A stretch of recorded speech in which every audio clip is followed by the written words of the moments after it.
तर फ्लडच्या विषयी आपण पाहत होतो.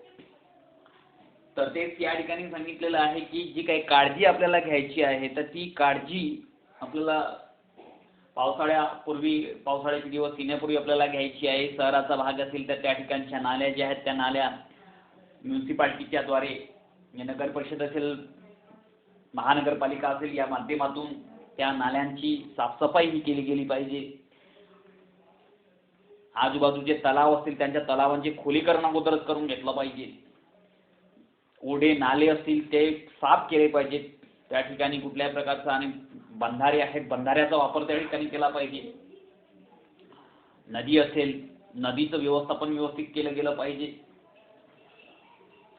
दोन्ही काठावरचे जे आहेत की गाव जर त्या ठिकाणी काठावर जर असेल तर वॉल त्या ठिकाणी उभारल्या पाहिजे, जेणेकरून पाणी जे आहे ते सरळ थेट गावामध्ये येणार नाही. आणि एकूणच जर समजा काळजी आपण जर घेतली, पण आपण सिटीमध्ये पाहतो जर समजा मोठ्या प्रमाणावर रेनफॉल झालेला आहे, त्या ठिकाणी पावसाचं खूप मोठ्या प्रमाणावर प्रमाण आहे, खूप सततधार जर समजा पावसाची होत आहे, मुसळधार पाऊस त्या ठिकाणी पडत आहे, अशा वेळेस त्या ठिकाणच्या नाल्या कोंबल्या जातात आणि कोंबल्यानंतर ते पाणी रस्त्यावरून वाहते आणि त्या रस्त्याच्या नजीकला असलेल्या घरामध्ये शेवटी पोहोचते आणि शेवटी ग्राउंड फ्लोअरला पाणी हे आतमध्ये जाते आणि भिंती अर्ध्या भिंतीपर्यंत या प्रकारचं पूर परिस्थिती त्या ठिकाणी निर्माण होत असते. आणि म्हणून याकरता सुद्धा आपण कारणीभूत असतो. म्हणून घरांची उंची जी आहे ही ग्राउंड लेवल पासून ही उंच असली पाहिजे, जेणेकरून नालीतलं पाणी जे घरामध्ये जाणार नाही या प्रकारची स्थिती ती असली पाहिजे.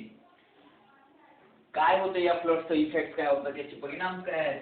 Huge loss to the life of property, life आणि या प्रॉपर्टीचा लॉस त्या ठिकाणी होत असते. सॉइल इरोजन, जमिनीची धूप होत असते त्या ठिकाणी. Destruction of the standing crop, उभ्या पिकांची त्या ठिकाणी नासाडी होत असते. समजा सतत 4 ते 5 दिवस त्या पाण्यामध्ये त्या जर समजा पाणी जर साचलं असेल तर त्या ठिकाणी पिकांची नासाडी होते आणि उभी असलेली पिकं ही कोलमडतात त्या ठिकाणी. After effects of floods like the spread of the diseases and epidemics affecting the health of the people. आणि या महापुराचा खूप मोठ्या प्रमाणावर आरोग्यावर सुद्धा विपरीत परिणाम होत असतो. वेगवेगळ्या प्रकारचे आजार, शुद्ध पेयजल आपल्याला त्या ठिकाणी मिळत नाही, कारण पुरामुळे ती परिस्थिती त्या ठिकाणी निर्माण झाली जाते. गाळ जी आहे ती पाण्यामध्ये साचली जाते. विविध आजाराला एक आमंत्रण त्या ठिकाणी दिलं जाते. वेगवेगळं कॉलरा असेल, हगवण असेल, डायरिया असेल आणि विविध मॉस्किटोची त्या ठिकाणी पैदास केली जाते वेगवेगळ्या प्रकारचे. त्या माध्यमातून डेंग्यू असेल, न्यूताप असेल, अशा प्रकारचे आजार जे आहेत ते बळावतात. म्हणजे एकूणच काय की आपण त्यांना आमंत्रण देतो आणि म्हणून या ठिकाणी त्याच्यासाठी आपल्याला सुरुवातीला अशा आपत्तीमध्ये तयार असणं अत्यंत आवश्यक आहे. नंतर आहे स्टॉर्म विषयी आपण पाहणार आहोत. या ठिकाणी storm, the formation of the high and low air picture. The formation of the high and low air pressure waves in the atmosphere causes changes in weather resulting in strong winds and storms. आता कधी कधी काय होते की यात वादळी पाऊस आपण म्हणतो. तर वादळी पाऊस येण्याच्या अगोदर खूप मोठ्या प्रमाणावर हवेची जे स्पीड आहे, speed of air increases more and more times. म्हणजे मोठ्या प्रमाणावर खूप वेगानं स्पीडली जी वाढ होते आणि हवा खूप वाहत असलेली वादळे, त्यामध्ये आपण डायरेक्शन चेंज होऊन जाते. म्हणजे समजा एका निश्चित अशा दिशेतून ते वाहत असतात आणि कधी आवर्त चक्र सुद्धा त्या ठिकाणी तयार होत असतात आणि आवर्त चक्र सुद्धा हे त्याच्या तावडीमध्ये जर समजा काही सापडलं असेल तर त्याला सुद्धा उडवून ते घेऊन जातात. आता या प्रकारच्या खूप वेगाने येत असलेली जी हवा आहे आणि वादळे आहेत, या वादळामुळे घराची जर समजा साधी छपरे उडवून, टिनाची छपरं असतील तर टीन जे आहेत उडवून नेले जातात. किंवा कौलारू घर असेल तर कौलारू जे घर आहेत त्यांचे सुद्धा त्या कौलं जे आहेत ते फोडून काढून ते समोर जातात आणि त्या ठिकाणी हानी करत असतात. आताच नुकतंच महाराष्ट्रामध्ये कोकणामध्ये या प्रकारचं निसर्ग वादळ आलं होतं. निसर्ग चक्रीवादळ आपण म्हणतो. या चक्रीवादळामुळे खूप अशा प्रकारचे दरवर्षी अशा प्रकारची चक्रीवादळ येत असतात. त्यांची नावं वेगवेगळ्या देशामध्ये वेगवेगळ्या प्रमाणे त्यांना नावं दिलेली असतात. तर आता निसर्ग चक्रीवादळ हा कोकणामध्ये येऊन गेला. त्याच्यामुळे कोकणातील जनजीवन जे आहे ते विस्कळीत झालं होतं. त्याच्यामध्ये त्या वादळामध्ये कोणाचं एखादं घर अंगावर पडून त्या ठिकाणी त्या मनुष्यहानी होऊ शकतो. त्या ठिकाणी जर गोठ्यामध्ये जर प्राणी असतील त्या किंवा घराच्या शेजारी जर समजा प्राणी जर बांधले असतील पाळीव प्राणी तर त्यांचा सुद्धा मृत्यू होऊ शकतो. एकूणच काय की झाडं त्या ठिकाणी पडून वाहतूक व्यवस्था खोळंबू शकते. एवढे ही स्ट्रॉंग वादळ असतात आणि या वादळांबरोबर पाऊस येतो आणि पाऊसही त्या ठिकाणी मोठ्या प्रमाणावर हानी करत असतो. एकूणच हेवी रेनफॉल आणि स्ट्रॉंग स्टॉर्म्स आणि स्ट्रॉंग एअर स्ट्रॉंग विंड हे या प्रकारे वादळे त्या ठिकाणी क्रिएट करून वित्तहानी असेल, लाईफला म्हणजे जनजीवन विस्कळीत करत असते, मालमत्तेचे जे आहे संपत्तीचं त्या ठिकाणी नुकसान करत असतात. त्यानंतर आहे forest fire. A forest fire is an uncontrolled fire in a forest.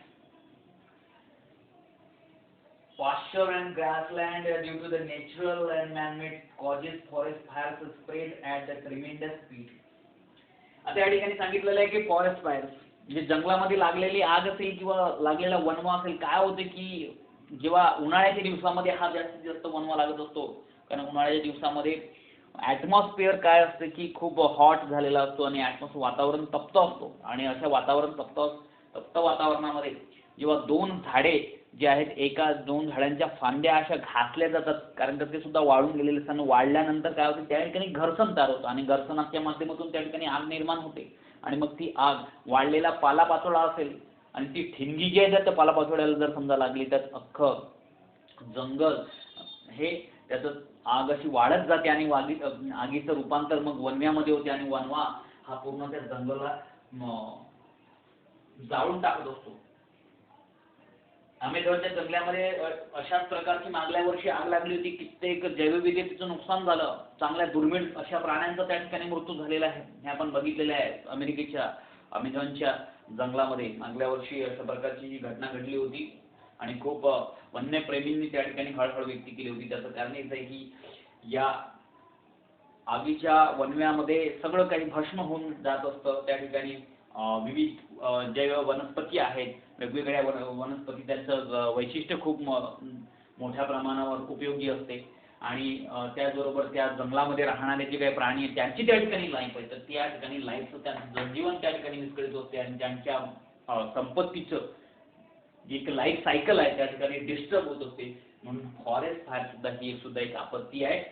तर अशा प्रकारचे आपण 4 आपत्ती या ठिकाणी बघितलेले आहेत. ते काही भूकंप आहे, महापूर आहे, वादळे आहेत आणि वनवा आणि एकूणच यांचं मॅनेजमेंट कसं करायचं आहे ते आपल्याला या ठिकाणी बघायचं आहे. काय करावं लागेल? रेमिडियल अँड प्रिव्हेंट मेजर्स काय करावं लागेल? अशा प्रकारची आपण let us see what precaution we can take before or in the event of the natural and man made disaster. की या आपत्तीपूर्वी आपल्याला कसं वागायचं आहे ते शिकून घेणं महत्त्वाचं आहे आणि आपत्ती आल्यानंतर आपत्तीच्या परिस्थितीमध्ये आपल्याला कसं त्याला तोंड द्यायचं आहे ते सुद्धा आपल्याला या ठिकाणी बघायचं आहे. Keep watching TV and radio news and bulletins. अशा परिस्थितीमध्ये सर्वात महत्त्वाचं म्हणजे की कोणत्या भागामध्ये अशा प्रकारची परिस्थिती निर्माण झालेली आहे ते आपल्याला पाहणं गरजेचं आहे जेणेकरून ती आपत्ती आपल्याकडे तर येणार नाही हे आपल्याला माहिती असणे अत्यंत आवश्यक आहे. म्हणजे आपल्याला टीव्ही पाहणे आवश्यक आहे. म्हणजे बातम्या टीव्हीवर नेमके काय पाहिजे टीव्ही आणि रेडिओवर काय पाहिजे तर बातमी आपल्याला पाहिजे. बातम्यांच्या माध्यमातून सांगितलं जाईल आपल्याला धोक्याच्या सूचना त्या ठिकाणी वारंवार दिल्या जातील आणि नेमकं काय करायचं आणि काय नाही करायचं ते सांगितलं जाईल. Use battery operated radios and mobile. Battery operated radios and mobile जे आहेत या मोबाईलचा आपल्याला वापर त्या ठिकाणी करायचा आहे. Heed the warning issued by the meteorological department carefully. आणि मेट्रोलॉजिकल डिपार्टमेंट जे आहे जे आपत्ती व्यवस्थापनामध्ये कार्यरत जे काही विभाग आहेत त्या विभागाद्वारे जे काही सूचना दिल्या जातात त्या सूचनांचं पालन आपल्याला करायचं. काटेकोरपणे ऐकायचं आहे आणि काटेकोरपणे तेवढंच पालन सुद्धा करायचं आहे. Use the website www.imd.government.in. या वेबसाईटवर जाऊन आपल्याला त्याचे डिटेल्स आपल्याला घेता येईल आणि त्याविषयी काय करायचं त्यावर लक्ष देईल. Landslide occurred in hilly areas due to the cloud burst and heavy rains. On such occasion, do not take shelter at the foot of hill. या ठिकाणी सांगितलं आहे की जर समजा भूकंपाची परिस्थिती तयार झाली आहे किंवा खूप हेवी रेनफॉल होणार असेल किंवा वादळाची सारखी परिस्थिती निर्माण झाली असेल तर टेकडीच्या पायथ्याशी राहणारे किंवा पर्वताच्या पायथ्याशी राहणारे जे काही लोक आहेत अशा लोकांनी शेल्टर त्यांचे निवारे सोडायचे. त्यांची निवासाची व्यवस्था त्यांनी स्वतः गव्हर्नमेंटनं करण्याच्या अगोदर आपली पर्यायी व्यवस्था शोधून घ्यायची आहे. जर तुम्ही गव्हर्नमेंटची त्या ठिकाणी वाट जर बघत बसलात तर त्या ठिकाणी मदत येईल कधी, तुम्हाला घेऊन जाणार कधी, या प्रकारची परिस्थिती आणि त्याच्यामध्ये जर ही परिस्थिती तुम्ही ओढवून घेतली तर त्याच्यामध्ये तुमचं भारी नुकसान त्या ठिकाणी होणार आहे. तुमचं लाईफचं नुकसान होणार आहे, तुमच्या प्रॉपर्टीचं नुकसान होणार आहे. म्हणून जे तुमच्या हाताशी असलेला जो वेळ आहे त्या हाताशी असलेल्या वेळामध्ये तुम्हाला ही सगळी प्रक्रिया करायची आहे. लवकरात लवकर एका चांगल्या मैदानी प्रदेशामध्ये जेणेकरून त्या ठिकाणी तंबू उभारून तुम्ही राहू शकता किंवा एका सुरक्षित तळी अशा ठिकाणी जाऊ शकता. एका पक्क्या घरामध्ये तुम्ही आसरा मागू शकता काही दिवसांसाठी. तर त्या ठिकाणी वेळ मिळेल त्या वेळेत तुम्हाला आहे ती महत्त्वाची साधन संपत्ती म्हणजे अन्नधान्य असेल हे घेऊन तुम्हाला लवकर त्या ठिकाणून पसार व्हायचं आहे आणि एका योग्य ठिकाणी तुम्हाला स्वतःचं बस्तान त्या ठिकाणी काही दिवसासाठी तरी बसवायचं आहे. हे एक महत्त्वाचं या ठिकाणी सांगितलं आहे. During the floods do not linger in houses or areas on river banks and seek shelter in other safe places and move to the safer places at greater height and do not step into the water and currents or drive vehicle into them. या ठिकाणी सांगितलं आहे की जर समजा खूप मोठ्या प्रमाणावर पावसाचा जर एखादा प्रदेश असेल किंवा खूप मोठ्या प्रमाणावर त्या ठिकाणी पाऊस होत असेल आणि तुम्ही जर नदी किनारी असेल किंवा ओढ्याच्या किनारी तुमचं जर घर असेल तर नक्कीच तुम्हाला ते घर सोडणं अत्यंत आवश्यक आहे.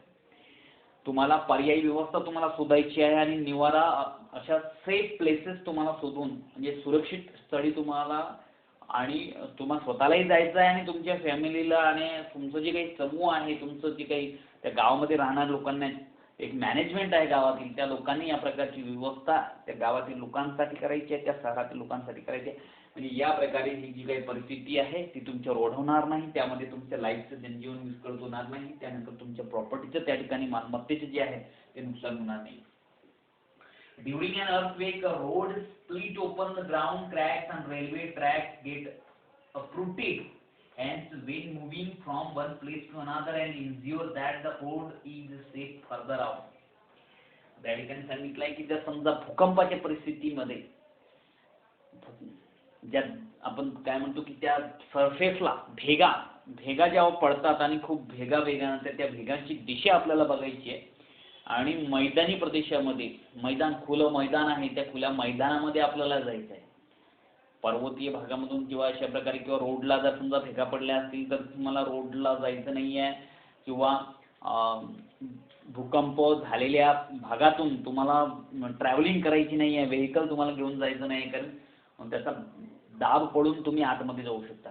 म्हणून तुम्हाला सेफली अशा मैदानी भागामध्ये जायचं आहे आणि मैदानी भागामध्ये तुम्हाला काही ती परिस्थिती नियंत्रणात येण्यापर्यंत तरी तंबू उभारून त्या ठिकाणी एक शिबिर त्या ठिकाणी निर्माण करायचे आणि त्या शिबिरामध्ये तुम्हाला राहायचं आहे. Take a shelter in relief camps as they provide medicine, food packets, drinking water, first aid etc. आणि त्या ठिकाणी तुमची निवाऱ्याची किंवा निवासाची व्यवस्था ठिकाणी केली आहे.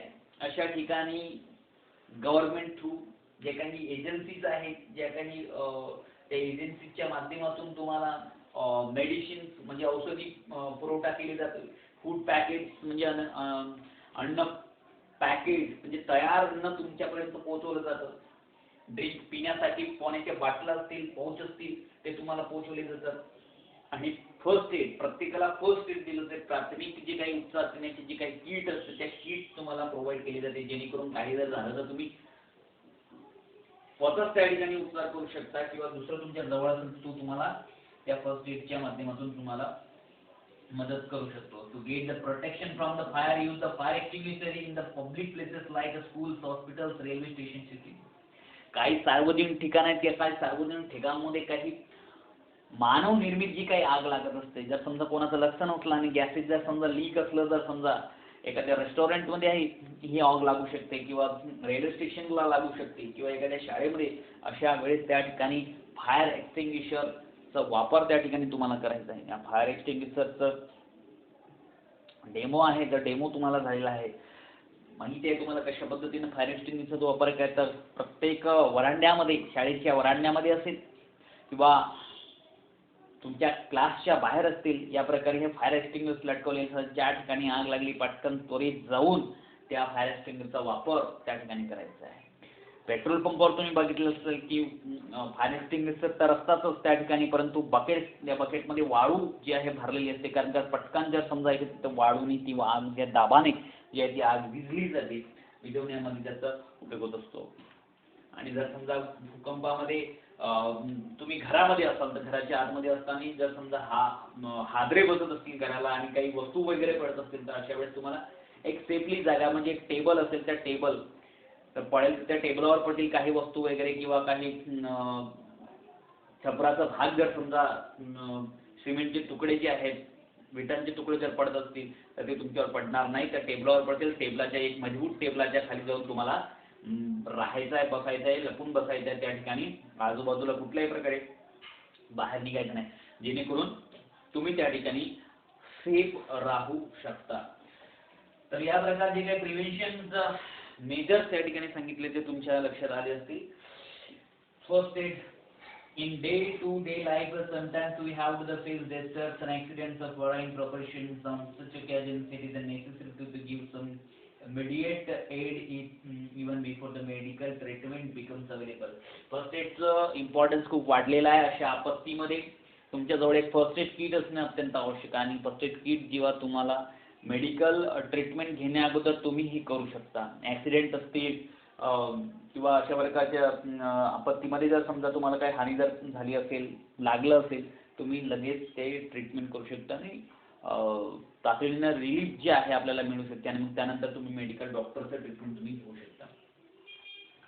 तर या प्रकारे डायझास्टर मॅनेजमेंटमध्ये आपण आज पाहिलेलं आहोत की अर्थक्वेक म्हणजे भूकंपाविषयी बघितलं, फ्लड्सविषयी बघितलं आणि स्टॉर्म्सविषयी आणि फॉरेस्ट फायर्सविषयी आणि त्याचे मेजर्स काय करायला पाहिजे आणि कशा पद्धतीने करायला पाहिजे. तर काही घटना आपल्या देशामध्ये होऊन गेलेल्या आहेत, त्याच्यापैकी तुम्हाला या ठिकाणी सांगितलं एक 1993 ते किल्लारीचा भूकंप आहे.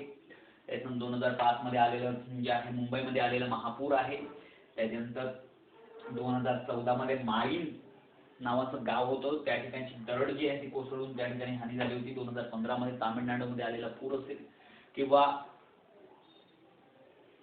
भुज कच्छ जे आहे गुजरातमधील, त्या ठिकाणी सुद्धा या प्रकारचा जे आहे भूकंप आलेला होता आणि खूप मोठ्या प्रमाणात हानी त्या ठिकाणी झाली होती.